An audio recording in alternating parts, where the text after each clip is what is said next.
अच्छा, तो आज हम लोग वैसे तो इन्वेंट्री वाला चैप्टर स्टार्ट करें। ठीक है, इन्वेंट्री, जिसको IAS 2 कहते हैं, इंटरनेशनल अकाउंटिंग स्टैंडर्ड 2। ठीक है, लेकिन उससे पहले मुझे एक छोटी सी चीज़ समझानी है। ठीक है, और वो है स्टेटमेंट ऑफ प्रॉफिट और लॉस। अब लास्ट क्लास में आपको याद है, लास्ट में जब मैंने आपको ये चैप्टर पढ़ाया था, लाइक फाइनेंशियल अकाउंट्स वाला, फाइनल अकाउंट्स वाला, तो उसमें प्रॉफिट और लॉस हमने पढ़ा था। लेकिन इसका एक स्मॉल सा मैं एक्सट्रैक्ट यहाँ पे बनाऊंगा, जस्ट एक चीज़ एक्सप्लेन करने के लिए। पहले हम इसमें क्या लिखते थे, सेल्स या फिर रेवेन्यू, राइट। सेल्स इसमें लिखते थे, वो आ जाती थी। उसके बाद इसमें से माइनस करते थे कॉस्ट ऑफ सेल्स, राइट। ये हमारा एक वर्ड था। अब कॉस्ट ऑफ सेल्स में आपको याद है हमारी तीन चीजें आती थी यहाँ पे, राइट। एक आती थी हमारी ओपनिंग इन्वेंट्री, फिर हमारी आती थी इसमें परचेजेस। ठीक है, परचेजेस में प्लस होती थी, और एक ही चीज हम यहाँ पे माइनस करते थे, जिसको हम कहते थे क्लोजिंग इन्वेंट्री, राइट। तो ये जब तीनों चीजें नेट ऑफ हो जाती थी, तो इसको हम लोग कहते थे कि ये कॉस्ट ऑफ सेल आ गया हमारे पास, राइट। ये इसका यहाँ पे आंसर, हम सेल से माइनस करते थे तो हमारे पास क्या आ जाता था, ग्रॉस प्रॉफिट, राइट। ऐसे ही था। अब जो मेन समझने वाली चीज़ है ना, वो ये है कॉस्ट ऑफ सेल वाली। ठीक है, ये वाली। तो अगर मैं इसको फॉर्मूला में भी लिख दूं, तो ये ऐसे भी लिखा जा सकता है, cost of sales is equal to opening inventory plus purchases, और इसमें से माइनस कर देंगे क्लोजिंग इन्वेंट्री। ठीक है जी, तो ये फॉर्मूला हमारा कॉस्ट ऑफ सेल्स का बनता है। तो इससे हमें समझ आ रहा है कि इन्वेंट्री कितनी इंपॉर्टेंट है अकाउंट्स के लिए, उनको वैल्यू करना कितना इंपॉर्टेंट है, उसकी कॉस्ट निकालना कितनी इंपॉर्टेंट है। सही है, ये कॉस्ट ऑफ सेल का फिगर था। अगर आप लिखना चाहते हैं आप लिख लें, क्योंकि कभी कभी सवाल में इन्वेंट्री के ये भी आ जाता है कि परचेजेस आपको दी होंगी, कॉस्ट ऑफ सेल दी होंगी, या क्लोजिंग दी होगी, ओपनिंग निकालनी पड़ेगी। ठीक है, तो इस तरह के भी सवाल आते हैं। लेकिन हमारा मेन मकसद क्या है, यहाँ पे इन्वेंट्री को वैल्यू करना। ठीक है, तो यार अगर आप लिखना चाहते हैं आप लिख लें, फिर हम आगे मेन टॉपिक स्टार्ट करते हैं इन्वेंट्री वाला। जी सर, लिख लिया। ओके। अब इन्वेंट्री के अंदर जो अकाउंटिंग स्टैंडर्ड इन्वॉल्व है ना, IAS जिसको कहते हैं, इंटरनेशनल अकाउंटिंग स्टैंडर्ड, उसका नंबर है 2। ठीक है, IAS 2 हम कहते हैं इन्वेंट्री को। सही है, तो जो भी हमें इसके बारे में डिटेल्स हैं, वो IAS 2 ने दी हुई है कि इन्वेंट्री को वैल्यू कैसे करना है, किस अमाउंट पे रिकॉर्ड करना है। ठीक है, सारी चीज़ें हम वो अभी देखते हैं। सबसे पहली, फर्स्ट एंड फॉरमोस्ट थिंग जो है वो है वैल्यूएशन, कि हम इन्वेंट्री को वैल्यू किस तरह करें। ठीक है, first thing, valuation of inventory. ठीक है, अब इसके अंदर एक छोटा सा रूल है कि हम लोगों ने इन्वेंट्री को वैल्यू करना होता है लोअर ऑफ दो चीज़ों के। ठीक है, valuation of inventory is lower of two things. ठीक है, पहली है हमारी कॉस्ट, और फिर है हमारी NRV। NRV का फुल फॉर्म होता है net realisable value, net realisable value. अब आपको मैं पहले कॉस्ट पूरा समझाता हूँ। ठीक है, इन दोनों के अलग अलग पूरे पूरे मतलब हैं। ठीक है, 10-10 मिनट के मतलब हैं इनके, तो वो आप समझ जाएंगे, फिर आपको क्लियर हो जाएगा कि ये दोनों चीज़ें क्या होती हैं। ठीक है, लेकिन मेन रूल क्या है कि हम लोगों ने लोअर ऑफ अकाउंट करना है कॉस्ट और NRV। ठीक है, जो भी इसमें से कम अमाउंट आएगी ना, कॉस्ट लोअर है तो उस पर कर दें, NRV की लोअर अमाउंट है तो उस पर कर दें। ठीक है, ये इसके अंदर मेन कॉन्सेप्ट है। सही है जी, ठीक है। अब कॉस्ट की बात कर लेते हैं। अब कॉस्ट क्या होती है, ठीक है, कॉस्ट ऑफ इन्वेंट्री में हमें क्या क्या शामिल करना पड़ता है। ठीक है, कॉस्ट ऑफ इन्वेंट्री में जो है दो चीज़ें शामिल होती हैं। ठीक है, पहली चीज़ है हमारे पास, दो चीज़ें मैं यहाँ पे लिखूंगा। फर्स्ट चीज़ जो है वो है all costs incurred on bringing, all cost incurred in bringing inventory to present location. ठीक है, पहला मेन वर्ड यहाँ पे क्या है, प्रेजेंट लोकेशन, कि तमाम वो कॉस्ट जो कि इन्वेंट्री को प्रेजेंट लोकेशन, मतलब कि हमारी फैक्ट्री तक लाने में इनकर हुई हैं। अब इसकी एग्जांपल क्या है देख लेते हैं। आपने कोई ट्रांसपोर्टेशन कॉस्ट दी। ठीक है, इसकी ट्रांसपोर्टेशन जो होती है, इसकी हैंडलिंग कॉस्ट जो होती है, इन्वेंट्री को आराम से पहुंचाना, इसको तोड़ना नहीं। ठीक है, ये हैंडलिंग कॉस्ट होती है। अगर आप इन्वेंट्री किसी बाहर के मुल्क से मंगा रहे हैं, तो इसमें जो कस्टम टैरिफ्स होते हैं और टैक्सेस होते हैं, वो भी इसमें आ जाते हैं। ठीक है, फिर कभी कभी हमें एक कस्टम क्लियरिंग एजेंट भी लगाना पड़ता है। आपने इसका काफ़ी दफ़ा सुना होगा। जैसे यहाँ पे कराची पोर्ट पे काफ़ी बैठे होते हैं कस्टम क्लियरिंग एजेंट्स, जिनका काम ही ये होता है कि इन्वेंट्री को कस्टम वाले लोगों से क्लियर करवाते हैं, और जो कस्टमर होते हैं उसे चार्ज करते हैं, ठीक है। तो उस केस में हम इसको भी पे कर रहे होंगे फॉर एग्जांपल, तो ये तमाम कॉस्ट किस में इनकर हो जाएंगी, प्रेजेंट लोकेशन तक लाने में, क्योंकि अगर इसमें से कॉस्ट ये कोई इनकर ना हुई तो इन्वेंट्री प्रेजेंट लोकेशन पे आ ही नहीं सकेगी, राइट, ऐसे ही है। तो पहली चीज है all cost incurred in bringing inventory to present location. दूसरी चीज जो है वो है all costs incurred in bringing inventory to present condition, ठीक है। तो दो वर्ड्स हैं इसमें, मैंने इनको दो में डिवाइड कर दिया। वैसे इसकी जो पूरी डेफिनेशन है ना वो ये है, मैं यहाँ पे लिखता हूँ, all costs incurred in bringing inventory to present location and condition. वैसे इसकी पूरी जो डेफिनेशन है ना ये है, वो ये लिखने की आपको जरूरत नहीं है, सिर्फ ये दो आपने लिखे जो पॉइंट 1 और पॉइंट 2 है। लेकिन जस्ट मैं एक्सप्लेन कर रहा हूँ कि बुक में जो है ना हर जगह ये डेफिनेशन लिखी है, तो मैंने प्रेजेंट लोकेशन वाले को अलग कर दिया और प्रेजेंट कंडीशन वाले को अलग कर दिया पॉइंट, ताकि समझने में आसानी हो, ठीक है। तो पहला जो था प्रेजेंट लोकेशन, सेकेंड है प्रेजेंट कंडीशन। अब कंडीशन के अंदर कौन कौन सी चीजें इन्वॉल्व है, एग्जाम्पल में देता हूँ। कुछ इन्वेंट्रीज होती हैं पेरिशेबल गुड्स, जैसे कि खाने वाली आइटम्स, कुछ भी हो सकता है, योगर्ट हो सकती है, पेरिशेबल आइटम्स हो सकती हैं, फूड आइटम्स, ठीक है। कुछ ऐसी आइटम्स जैसे वैक्सीन्स हैं, तो वैक्सीन्स पाकिस्तान में आई, उनको ठंडा रखना जरूरी था, राइट, -20 डिग्रीज पे रखना जरूरी था, ठीक है, उनको लाजमी ठंडा रखना है फ्रिज में, फ्रीजर में। तो इस वजह से ट्रीटमेंट जो कॉस्ट होती हैं, ट्रीटिंग कॉस्ट, ठीक है। या फिर किसी भी टाइप की कंडीशन की जो कॉस्ट होती है ना, आप समझ सकती हैं, जैसे कि इस कंडीशन में इसको लाने के लिए, ताकि ये यूजेबल हो सके, ऐसा ना हो कि फैक्ट्री में लाने के बाद ये बिल्कुल यूजलेस हो जाए, ठीक है।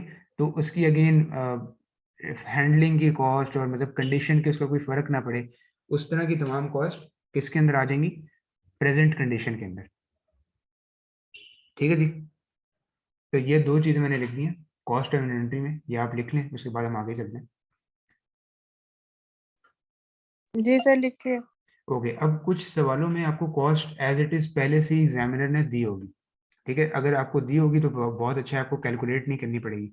लेकिन कुछ सवालों में आपसे पूछा होगा कि ये सारी कॉस्ट इनकम हुई है इन्वेंट्री में, हम कौन सी रिकग्नाइज करेंगे इसमें, तो हमने सिर्फ वो करनी है जो इस पॉइंट 1 और पॉइंट 2 को मीट कर रही है, ठीक है। इसके अलावा जो भी कॉस्ट आ रही है हमने जस्ट इग्नोर कर देनी है, वो इन्वेंट्री के अंदर शामिल नहीं करनी, ठीक है। तो ये तो मैंने आपको कॉस्ट का मतलब बता दिया, ठीक है। कॉस्ट क्लियर है आपको, कोई कंफ्यूजन तो नहीं है।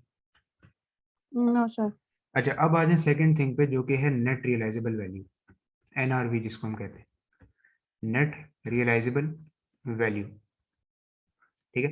अब नेट रियलाइजेबल वैल्यू क्या चीज़ है, पहले तो हमें समझने की जरूरत है कि रियलाइजेबल का क्या मतलब है, ठीक है। रियलाइजेबल जो ये वर्ड लिखा है ना ये वाला, अब इस रियलाइजेबल का वो मतलब नहीं है कि हमें रियलाइज हुआ कि हमने गलत किया, ठीक है। जो इंग्लिश वाला रियलाइजेबल है इसका वो मतलब नहीं है, ठीक है। इस रियलाइजेबल का मतलब है कि एक्चुअली कैश जो इनकर होके हमें रिसीव हुआ, ठीक है। मैं आसान लफ्जों में यहाँ पे लिखता हूँ, रियलाइजेबल का मतलब है actual cash received at once arm length. IS2 ने जो है इसका मतलब ये बताया हुआ है कि एक्चुअल कैश जो आपके हाथ में रिसीव हो उस किसी भी चीज़ को, कोई भी ऐसी चीज़ सोल्ड करने के लिए, कोई भी इन्वेंट्री सेल करने के लिए, ठीक है, तो इसको हम कहते हैं रियलाइजेबल, ठीक है। अब नेट का क्या मतलब है, नेट का मतलब है किसी चीज़ को एडजस्ट करके, राइट, किसी चीज़ को माइनस करके, राइट, नेट का ये मतलब है। और वैल्यू जो है वो वैल्यू होती है। तो नेट रियलाइजेबल वैल्यू का पूरा ये मतलब है कि एसेट, सॉरी एसेट कह रहा हूँ, इन्वेंट्री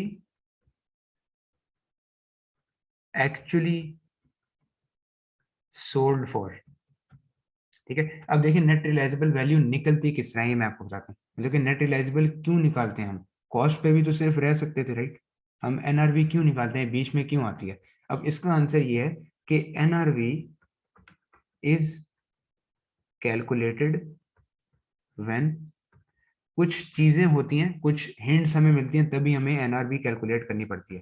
पहली हिंट, नेचुरल डिजास्टर, ठीक है, नेचुरल डिजास्टर। फिर है जी किसी टाइप का अर्थक्वेक, ठीक है, और तीसरा है वेदर कंडीशंस, वेदर डिजास्टर्स हम लिख लेते हैं, ठीक है, और फोर्थ चीज है इन्वेंट्री डिक्रीजिंग इन मार्केट,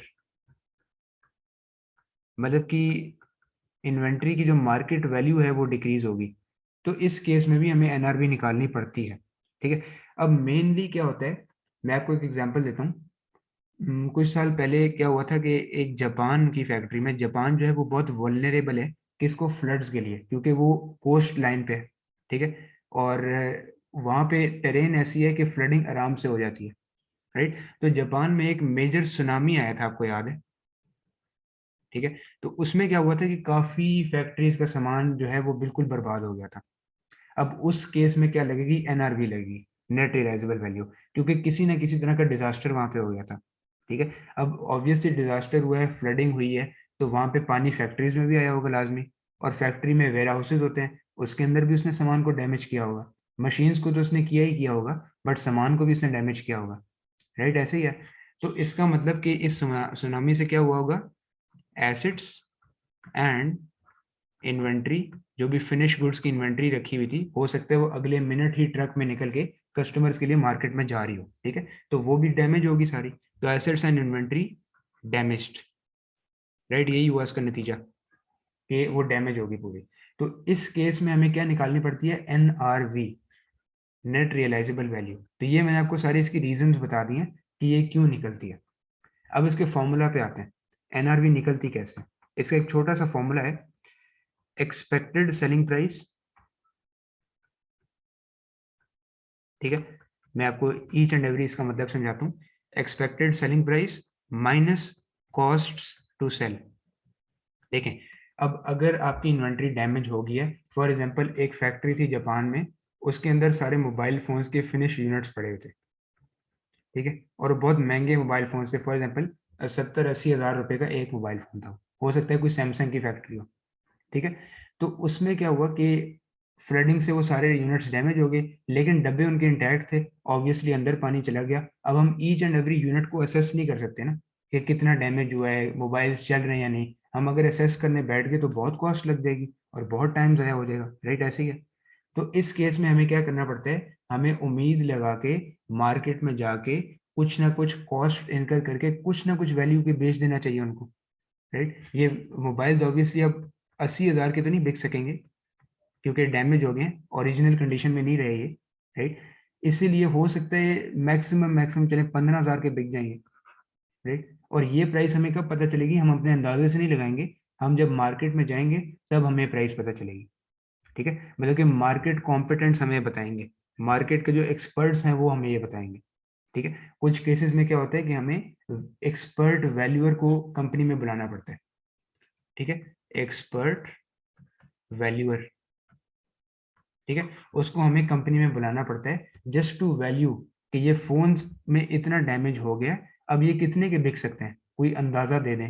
ये एक्सपर्ट को हम बुलाते हैं, उससे करवाते हैं, लेकिन फाइनल प्राइस हमें कौन देगा, मार्केट वाले, ठीक है। अब फॉर एग्जांपल ये 80 हज़ार वाले जो फ़ोन थे, हमने डिफरेंट मार्केट्स में गए, हम लोग अपने बंदे भेजे, सेल पर्सन भेजे, प्रोफेशनल सेल पर्सन भेजे, और डिफरेंट मोबाइल मार्केट्स में रखवा दिए, ठीक है। और उनसे पूछा कि आप कितने का बेच सकेंगे, अपना कमीशन कितना लेंगे, क्योंकि ऑब्वियसली शॉपकीपर्स और एजेंट्स जो होते हैं वो अपना कमीशन भी तो लेते हैं, ये वैल्यूअर भी अपना कमीशन लेगा, अपनी फीस लेगा। तो ये कमीशंस, एजेंट की फीस, वैल्यूअर की फीस, ये तमाम किस चीज़ में आएंगी, कॉस्ट टू सेल के अंदर आएंगी, सही है, ये आएंगी कॉस्ट टू सेल के अंदर। और एक्सपेक्टेड सेलिंग प्राइस मैंने अभी अभी आपको बता दिया है, इसको ईएसपी कहते हैं, expected selling price short form में। ये हमें कौन बताएगा, या तो वैल्यूअर या फिर मार्केट वाले लोग जो खरीदने के लिए उसको तैयार है, ठीक है, खुद से हम एक अंदाजा नहीं लगा सकते। तो दैट मीन्स रियलाइजेबल का अगेन क्या मतलब था, एक्चुअल कैश जो हमें रिसीव हो सकता है उस गुड का, ठीक है। तो इसीलिए एनआरवी को हम कहते हैं कि चले something is better than nothing, right, कि चले 80 हज़ार का नहीं बिकेगा, कम से कम 15-20 हज़ार का तो बिक जाएगा ना स्क्रैप में मोबाइल, क्योंकि डैमेज हो गए सारे, थे नए सारे, लेकिन वाटर चला गया अंदर, फ्लडिंग की वजह से डैमेज हो गए गुड्स। आपने काफ़ी स्टोर्स में भी देखा होगा, यहाँ पे इस्लामाबाद की अगर मैं बात करूँ, यहाँ पे भी काफ़ी होता है, इंपोर्टेड आइटम्स जो शिपिंग के दौरान डैमेज हो जाती हैं लेकिन एक्सपायर्ड नहीं होती, खाने के काबिल होती हैं, लेकिन उनकी केसिंग वगैरह थोड़ी डैमेज हो जाती है। कुछ कैंस होते हैं, राइट, फिजी ड्रिंक्स के कैन जो बाहर से आते हैं, यहाँ पे नहीं मिलते, वो उन्होंने अलग से शेल्फ पे लगाए होते हैं और उन पे अच्छा खासा डिस्काउंट लगाया होता है, 50-60% डिस्काउंट। जैसे कि अगर वो फॉर एग्जांपल 400 रुपये का कैन है, तो वो आपको तकरीबन 230 या 220 का मिल रहा होगा। तो उसमें भी ये कॉन्सेप्ट इन्वॉल्व है, एनआरवी वाला, क्योंकि वो भी डैमेज हो गए होंगे, राइट, किसी तरह। तो उनको ये समझना पड़ेगा कि something is better than nothing. तो एनआरवी का यही कॉन्सेप्ट है कि कुछ ना कुछ बेहतर है कुछ ना होने से। ठीक है, तो इस केस में हम क्या करेंगे, एक्सपेक्टेड सेलिंग प्राइस को माइनस कर देंगे कॉस्ट टू सेल से, और इसके बाद जो एनआरवी आएगी वो एक्चुअल पैसा हमारे हाथ में आएगा, जो कि इन्वेंट्री को सेल करके उसकी कॉस्ट इंडिविजुअल बंदे को दे के, एजेंट को, वैल्यूअर को, कमीशन वाले को दे के, और हमारे हाथ में जो पैसा आएगा उसको हम कहेंगे एनआरवी, नेट रियलाइजेबल वैल्यू। सही है जी, समझ आइए आपको? जी सर। 2-3 एग्जांपल्स भी मैंने दिया, आई होप आपको क्लियर है अब नेट रियलाइजेबल वैल्यू और कॉस्ट का क्या मतलब है। ठीक है, कॉस्ट हमारी ऊपर वाली थी, ये डिफरेंट चीज़ है, और नेट रियलाइजेबल वैल्यू डिफरेंट चीज़ है। ये सब सिर्फ तब निकलती है जब इस तरह की कुछ चीज़ें होती हैं।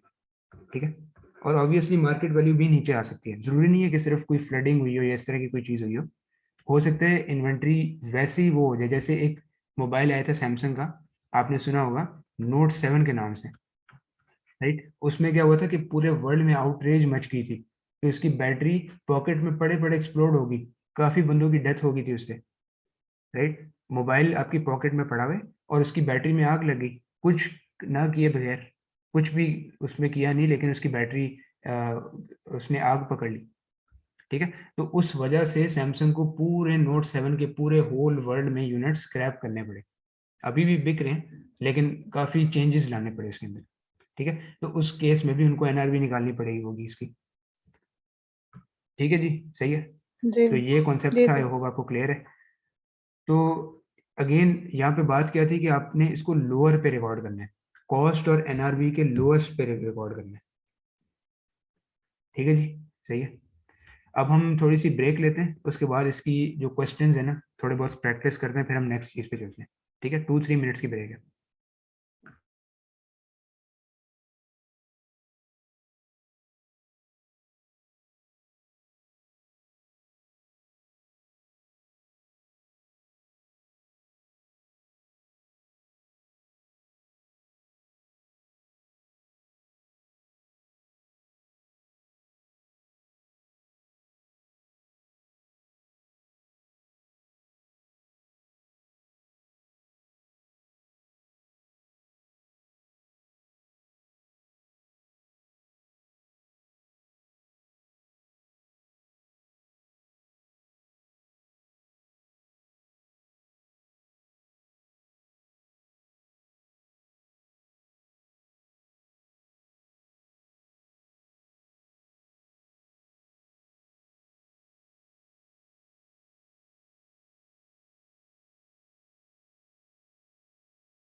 ओके जी, कंटिन्यू करते हैं। अच्छा मिस, आपने होमवर्क कर लिया था जो कल मैंने आपको दिया था लास्ट चैप्टर का? सर वो नहीं हो सका, थोड़ा टाइम नहीं मिला। चलिए नो इशू, आप जब भी मिला आज या कल कर लीजिएगा, ठीक है?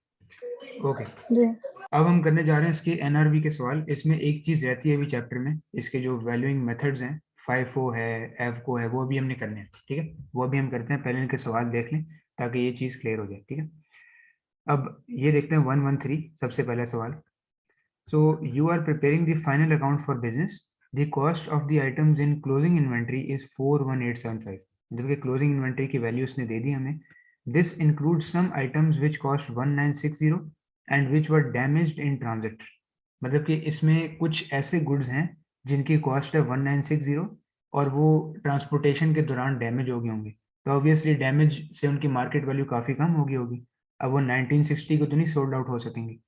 अब आपने एस्टिमेट किया है कि it will cost 360 to repair the items and that items could then be sold for 1200, बल्कि 1200 की वो सेल हो पाएंगी, ठीक है जी?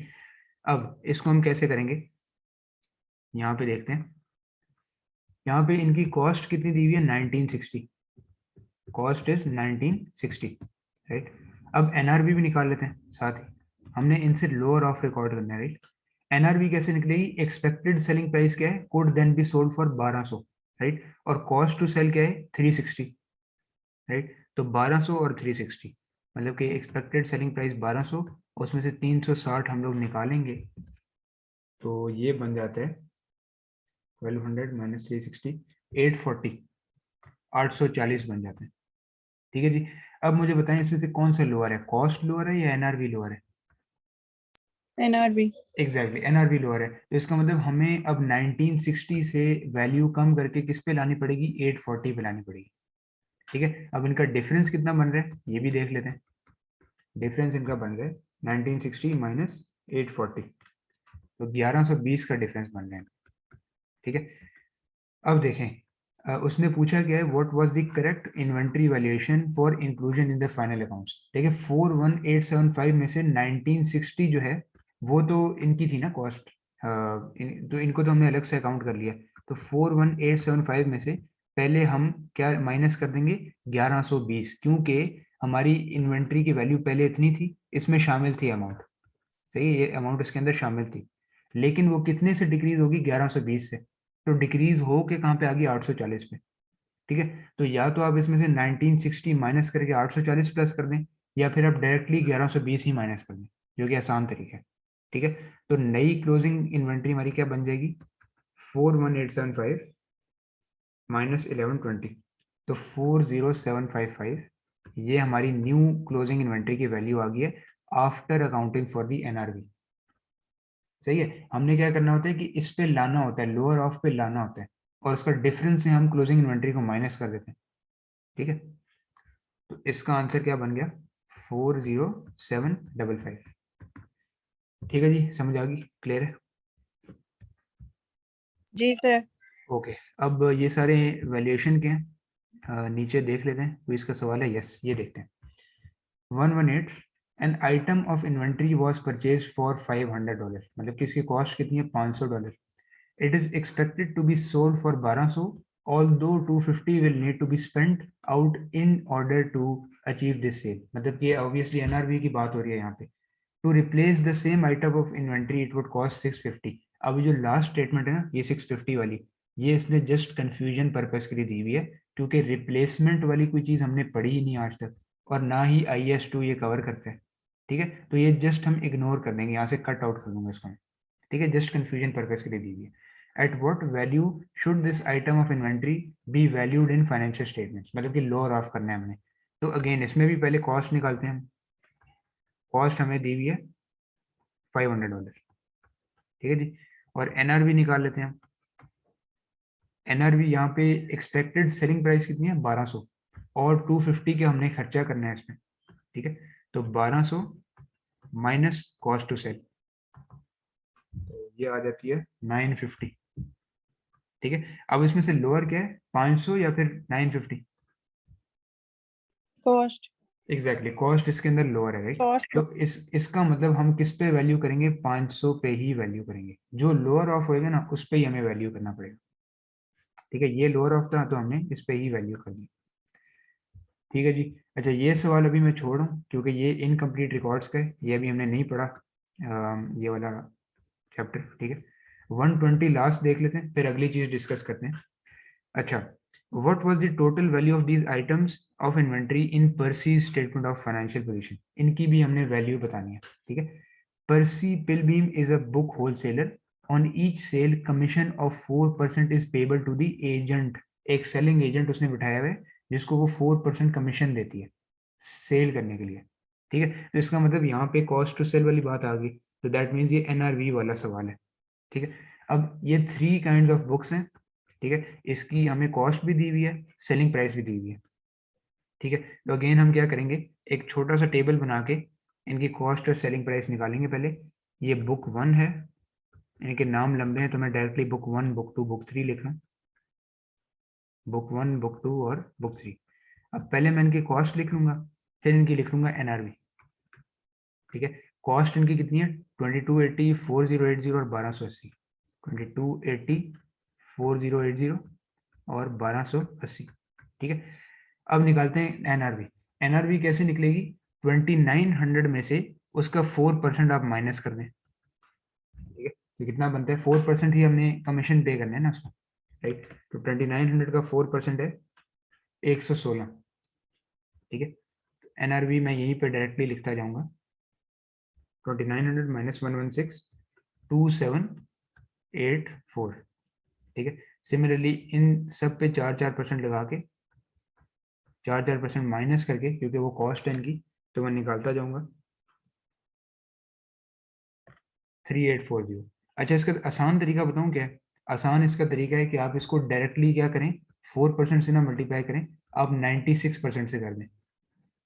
वाई, बिकॉज एग्जैक्ट आंसर आ जाएगा आपके पास, क्योंकि देखिए 4% माइनस करके 96 ही आंसर आता है ना, तो आप 96% इस पे लगा दें, क्योंकि ये अमाउंट्स तो 100% है, राइट। दुनिया में तमाम नंबर्स 100% होते हैं, तो उनकी अगर आप परसेंटेज माइनस करके, जैसे हम डिस्काउंट निकालते हैं स्टोर्स के अंदर, तो उसी तरह आप इस पर 96% लगा दें। ये इसका आसान तरीका है। ठीक है, आंसर हमारा वही आएगा, 4% माइनस करने के बाद आंसर आएगा। ठीक है, 1300 इंटू 0.96, 1248। ठीक है जी, ये तीनों की एनआरवी आ गई। सही है, तो ये बनाने की जरूरत नहीं है, यहीं पे हम कर लेते हैं। अब यहाँ पे मुझे बताएं, सेलिंग प्राइस को इग्नोर करके, कि बुक नंबर 1 में क्या कॉस्ट लोअर है या एनआरवी लोअर है। कॉस्ट। एग्जैक्टली, कॉस्ट लोअर है यहाँ पे। ठीक है, तो ये मैंने हाईलाइट कर दिया। बुक नंबर 2 में जो है वो क्या कॉस्ट लोअर है या एनआरवी। NRV lower. एग्जैक्टली, यहाँ पे एनआरवी लोअर है। और लास्ट वाली बुक में यहाँ पे आई थिंक एनआरवी फिर से लोअर है। NRV lower. एग्जैक्टली 1248। ठीक है, तो इसका मतलब इन तीनों का सम जो है, इन तीनों को ऐड करके हमारी क्लोजिंग इन्वेंट्री की वैल्यू आ जाएगी, 2280 प्लस 3840 प्लस 1248। ये आ जाता है 2280 प्लस 3840 प्लस 1248। 7368 हमारा आंसर आ गया, which is option number A, 7368। सही जी, वेरी सिंपल, बहुत आसान सवाल था एनआरवी और कॉस्ट वाला। आई होप आपको क्लियर है, कोई कंफ्यूजन तो नहीं है। No sir. ओके जी, ठीक है। अब ज़्यादातर सवाल जो है ना एंड में, बाकी सवाल आपको एनआरवी के मैं एज ए होमवर्क दे दूंगा। अब एक सिर्फ कॉन्सेप्ट रह गया वैल्यूएशन वाला। ठीक है, वो हम जल्दी से यहाँ कवर कर लेते हैं। छोटा सा कॉन्सेप्ट है, ज़्यादा उसमें चीज़ें नहीं है, जस्ट एक फॉर्मेट आपको याद रखना पड़ेगा। अब वैल्यूएशन ऑफ इन्वेंट्री में, इसमें भी IS2 ने हमें 3 मेथड्स दिए हैं। ठीक है, अब उस सवाल में आपको किसी भी मेथड से कैलकुलेट करवा सकते हैं। ठीक है, पहला मेथड है हमारा first in first out. First in first out, इसको हम शॉर्ट फॉर्म में कहते हैं FIFO, first in first out. तो फर्स्ट इन फर्स्ट आउट का क्या मतलब है, जो इन्वेंट्री पहले आई वो ही पहले जाएगी, right. First in first out का मतलब है जो पहले आई वो पहले जाएगी। ठीक है, सेकंड वाले का क्या नाम है हमारे पास, कॉन्टिन्यूस वेटेड एवरेज मेथड। ठीक है जी, कॉन्टिन्यूस वेटेड एवरेज मेथड। और थर्ड वाले का नाम है पीरियोडिक वेटेड एवरेज मेथड। ठीक है जी, तो ये 3 मेथड जो है ये IS2 ने हमें दिए हैं। पहला वाला फीफो है, जो सेकंड और थर्ड वाले ना, इनको शॉर्ट फॉर्म में एवको भी कहा जाता है। एवको का मतलब है एवरेज कॉस्ट का शॉर्ट फॉर्म है ये, ठीक है, AVCO एवको। ठीक है, तो फर्स्ट है फाइफो, सेकंड है कंटिन्यूस वेटेड एवरेज, थर्ड है पीरियोडिक वेटेड एवरेज। ठीक है, इसमें से इन दोनों का हम एक फॉर्मेट बनाएंगे, ये कैलकुलेट करना बहुत आसान है। ठीक है, ये आसानी से हो जाएगा। अब डायरेक्टली मैं आपको सवाल पे ले चलता हूँ और वहीं से हम इसकी कैलकुलेशन शुरू करते हैं। पहले हम फाइफो का सवाल करेंगे, फिर एवको का करेंगे, इसका कॉन्टिन्यूस का, फिर पीरियोडिक का करेंगे। ठीक है, तो यहाँ किट से ही मैं देखता हूँ सवाल फाइफो का। 1 मिनट।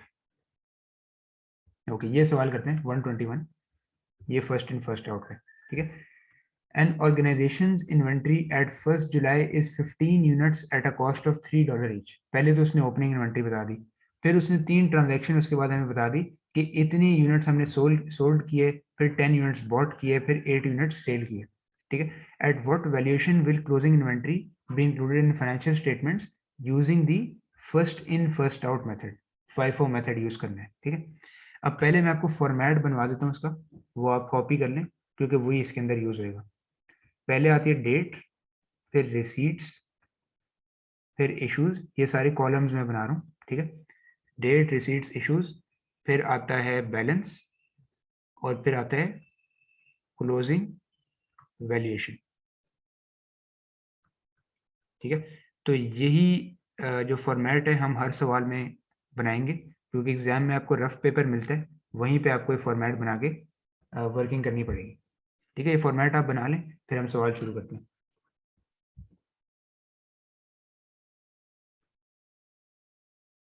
जी सर, बना लिया।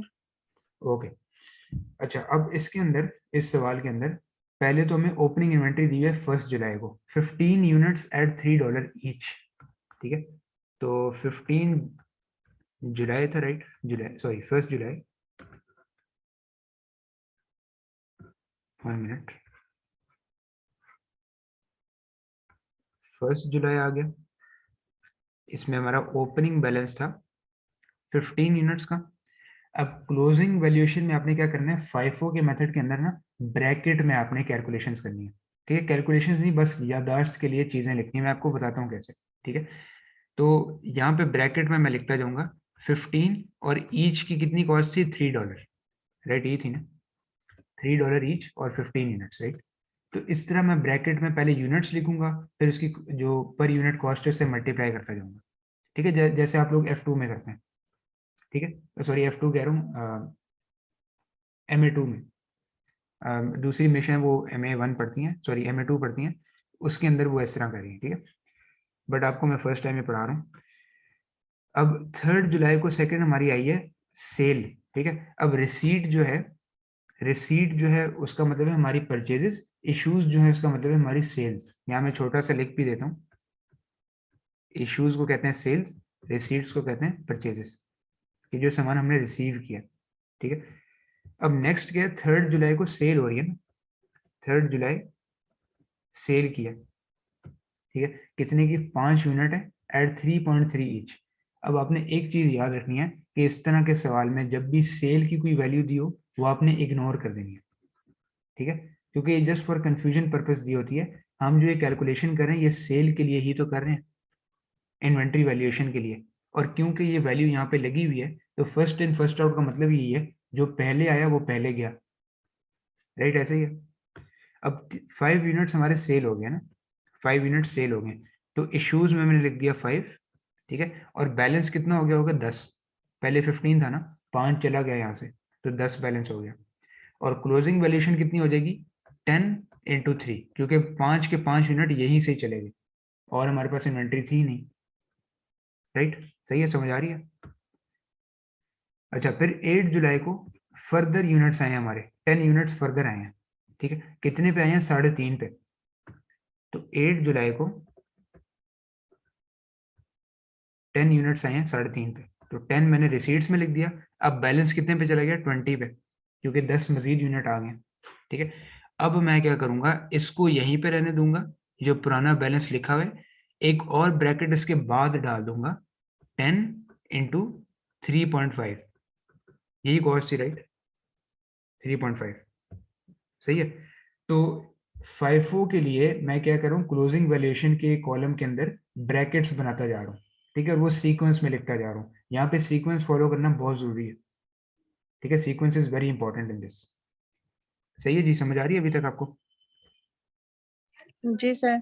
अच्छा, उसके बाद 12 जुलाई को हमारी आखिरी ट्रांजैक्शन है 8 यूनिट्स वाली, ठीक है, 8 यूनिट हमने सोल्ड किए हैं।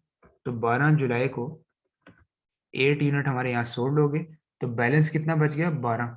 मतलब जब 20 में से 8 निकाल दिए तो 12 का बैलेंस बच गया। अब ये 8 यूनिट्स कहाँ से जाएंगे, इस वाले में से, पहले वाले में से या इस वाले में से?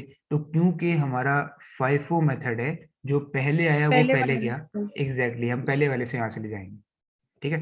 तो 2 इंटू $3 हम यहाँ लिख देंगे, और वो 10 वैसे का वैसे ही रह जाएगा। अगेन यहाँ पे हम क्लोजिंग बैलेंसेस लिख रहे हैं, इसलिए हम अमाउंट निकाल के बैलेंसेस लिखते हैं यहाँ पे, ठीक है। और इससे आसानी ये होती है कि अगर क्वेश्चन में क्लोजिंग बैलेंस पूछा हो तो आप आखिरी वाले के पूरे वैल्यू निकाल लें तो क्लोजिंग बैलेंस आ जाएगा, ठीक है। तो फर्स्ट इन फर्स्ट आउट में याद रखना है कि जो पहले आया उसी से पहले निकालना है, इशू करना है, ठीक है। अब वैल्यूएशन क्या होगी क्लोजिंग इन्वेंट्री की, निकाल लेते हैं। ये हो गया 6 प्लस 335, ठीक है, सिर्फ आखिरी वाले कैलकुलेट कर रहा हूँ क्योंकि ऑटोमेटिकली हम क्लोजिंग बैलेंस पे पहुंच गए। तो ये आंसर आ गया 41, ठीक है जी। इसका आंसर बन जाएगा ऑप्शन डी 41, ठीक है जी, समझ आ गई, क्लियर है। जी सर। अब हम सवाल करते हैं एवरेज कॉस्ट का। एवरेज कॉस्ट थोड़ा सा ट्रिकी है बट हो जाएगा, उसमें कोई इशू नहीं है। ओके, ये वाला सवाल करते हैं 116। ये हमारा कॉन्टिन्यूस वेटेड एवरेज, ठीक है, ये वाली। अब इसका भी पहले मैं फॉर्मेट इसका वही वाला है, ठीक है, सिर्फ कैलकुलेशन में थोड़ा सा फर्क है। फॉर्मेट हमारा वही है, डेट, रिसीट्स, इश्यूज, बैलेंस और क्लोजिंग वैल्यू, ठीक है जी।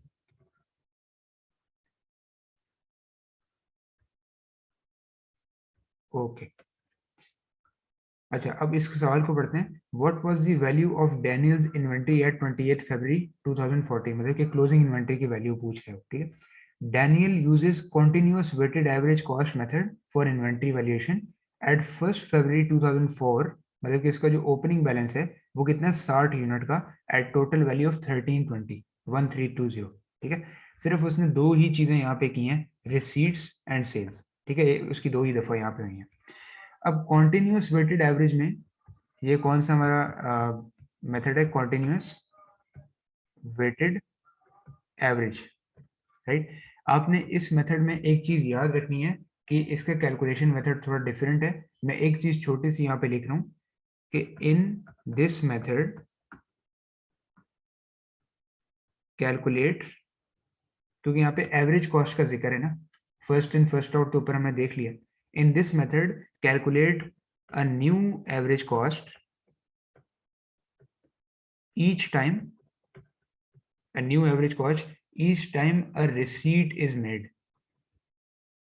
a receipt is made, मतलब कि जब भी एक नई रिसीट होगी ना, आपने एक नई एवरेज कॉस्ट निकालनी है और उसी को क्लोजिंग बैलेंस से मल्टीप्लाई करना है, वही क्लोजिंग वैल्यू में यूज होगी, ठीक है। तो ये आप डेफिनेशन भी इसकी लिख लें, एक पॉइंट है, काफी जरूरी पॉइंट है। फिर हम इस सवाल को शुरू करते हैं।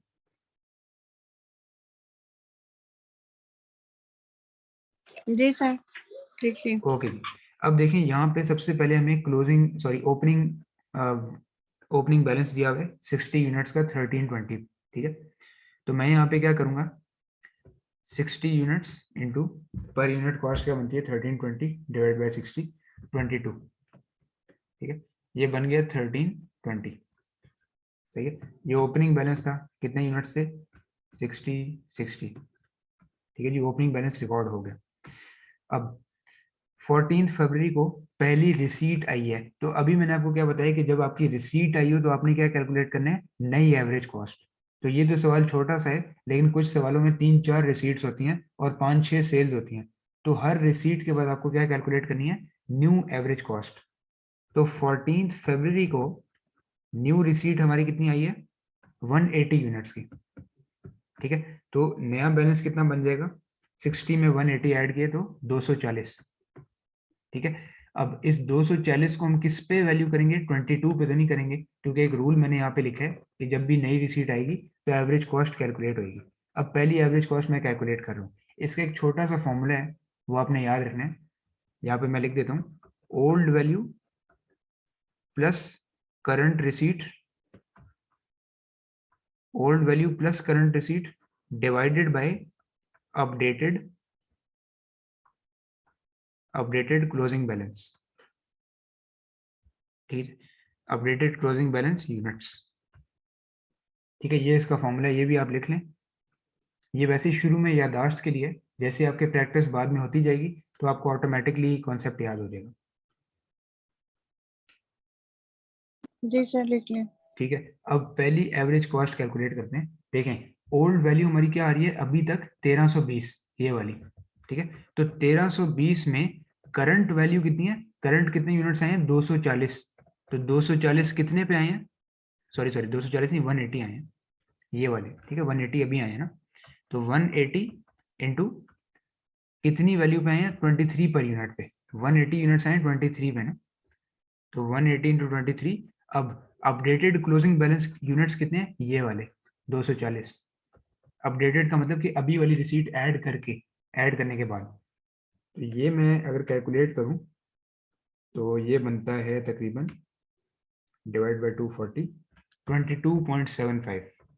पहली एवरेज कॉस्ट हमारी आ गई 22.75। तो इसका मतलब 240 को हम 22 से नहीं करेंगे, ये तो पुरानी थी, हमने एक नई हर रिसीट के बाद कॉस्ट कैलकुलेट किया, एवरेज कॉस्ट 22.75 पे इसको वैल्यू करेंगे। सही है जी, ये कॉन्सेप्ट आपको समझ आया एवरेज कॉस्ट वाला। तो 240 जी सर। इंटू 22.75 5460, ये हमारी वैल्यू आ गई, ठीक है जी। अब देखें अगली क्या है, सिर्फ और सिर्फ सेल्स है 18 फरवरी को 90 यूनिट्स की, तो 18 फरवरी को 90 यूनिट का इशू है, राइट, सेल हुई है। तो 240 में से 90 निकाल दें तो 150 रह जाता है। अब इशू जो है वो इसी वैल्यू पे ही वैल्यू होती रहेगी जो कि हमने नई निकाली है, ठीक है। मतलब कि आसान लफ्जों में हमारी एवरेज कॉस्ट कब तक चलेगी, जब तक नई रिसीट नहीं आ जाती, जब तक इश्यूज हो रही है वो उसी कॉस्ट पे होती रहेंगी, ठीक है। तो 3412.5 सही है जी, और ये सवाल हमारा फिनिश हो गया। समझ आ गया आपको? जी सर। ओके, अब एक लास्ट सवाल करते हैं पीरियोडिक का भी, ये इस फाइल में आपको इंशाल्लाह सेंड कर दूंगा, ताकि अगर आप रिवाइज करना चाहें तो आप रिवाइज भी कर लें। पीरियोडिक एवरेज कॉस्ट, इसका लास्ट सवाल करते हैं, फिर ये खत्म करते हैं लेक्चर इंशाल्लाह। अच्छा जी, पीरियोडिक का यहाँ पे मैं देख लेता हूँ, ये देखें 115 mark uses periodic weighted average method of inventory valuation. अब पीरियोडिक जैसे मैंने आपको शुरू में बताया, ये सबसे आसान मेथड है इन्वेंट्री वैल्यूएशन का, यहाँ पे कोई मुश्किलात हैं ही नहीं बिल्कुल, ठीक है। अब इसमें आपने सबसे पहले क्या करना है, पीरियोडिक के अंदर पहले सारी रिसीट्स लिख लेनी है, ठीक है। स्टेप नंबर 1 क्या है, रिकॉर्ड ऑल रिसीट्स, ठीक है। रिसीट्स पहले सब रिकॉर्ड कर लेनी है, इसमें कोई फॉर्मेट नहीं बनेगा, ठीक है। डेट, इशू, रिसीट्स, बैलेंस वाला कोई फॉर्मेट यहाँ नहीं बनेगा। तो यहाँ पे देखें 1 अगस्त 2016 he had 60 units in inventory at total value of 1320, ठीक है। अब उसके टोटल यहाँ पे कैलकुलेट हम कर लेते हैं, यहाँ मैं लिखता हूँ यूनिट्स, ठीक है। यहाँ पर यूनिट कॉस्ट आ जाएगी और यहाँ आ जाएगा टोटल, तो 60 यूनिट्स थे उसके पास, टोटल कॉस्ट इनकी 1320, राइट। तो 1 मिनट 22, ठीक है। तो पहले मैंने ओपनिंग बैलेंस लिख लिया, सही हो गया। अब उसके बाद मैंने आपको क्या कहा, सारी रिसीट्स पहले हमने लिखनी है, ठीक है। पहले 14 अगस्त वाली लिख लेते हैं हम लोग, 120 यूनिट्स एट 22.5, तो 14 अगस्त 120 यूनिट्स एट 22.5, राइट। ये बन जाता है 120 इंटू 22.5, 2700, 2700, ठीक है। और लास्ट रिसीट हमारी कौन सी है, 26 अगस्त वाली, 150 यूनिट्स एट 22.36।